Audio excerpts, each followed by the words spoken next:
Hello guys, good morning. Pupunta nga pala kami sa bahay ng aking lola sa Pulong Mindanao para maglinis ng bahay ni lola. At maglinis na rin ng simbahan doon. So dito guys, makikita nyo dyan, maraming bato. Tapos may ilog. Medyo malayo-layo nga rin ho ang ating lalakarin. So kung medyo mabilis kang maglakad, mga 1 hour nandun ka na sa bahay ng aking lola. Pero kung hindi ka naman sanay sa ganito kahirap na daan, may kita naman ho natin, ayan, tatawid tayo ng ilog, maraming bato. So kung hindi ka sanay, baka abutin ka ng 1 or 2 oras sa paglalakad. Sa haba-haba nga ho ng aming nilakad ay nakarating rin kami dito sa Pulong Mindanao Elementary School. Dito nga po pala kami nag-aral ng elementary sa Pulong Mindanao Elementary School. And yes guys, ganun kalayo ang aming nilalakad sa araw-araw tuwing kami ay pumapasok noong kami ay elementary. Sa 1 oras po ng ating nilakad ay nakarating na rin tayo dito sa bahay ng aking lola. So ito guys, ang simbahan na pinatayo ng aming lolo at lola. Ayan, makikita natin dyan guys, napakadaming mga damo. So yan po ang ating lilinisin at ito naman yung loob ng simbahan.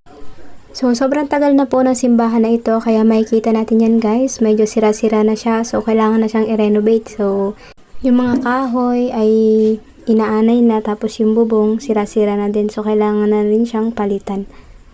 So, yan guys, yung itsura ng simbahan sa Pulong Mindanao.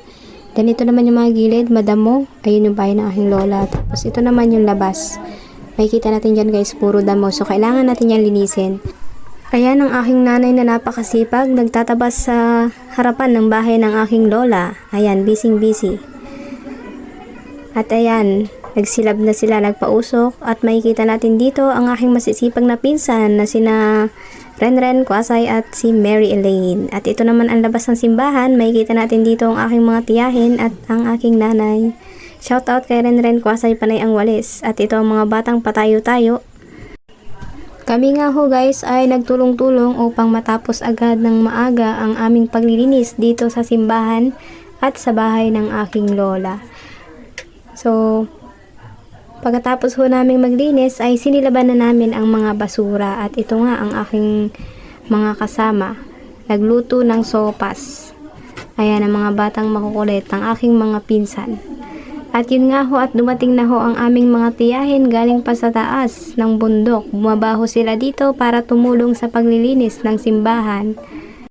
Yes guys, tradisyon na po namin ang magsama-sama tuwing magpipiesta po. So, sama-sama po kami naglilinis ng simbahan namin dito sa Pulong Mindanao.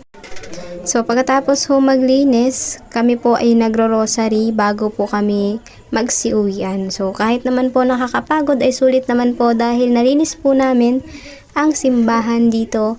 At masayang-masaya kami dahil nalinis namin ang bahay ng aming lola. I think masaya sila ngayon, ang aming lola at lola, dahil kahit wala na sila ay tinuloy-tuloy pa rin namin ang aming kinagawian na magsama-sama kaming magkakapamilya tuwing fiesta. So hanggang dito na lang. Thank you guys for watching.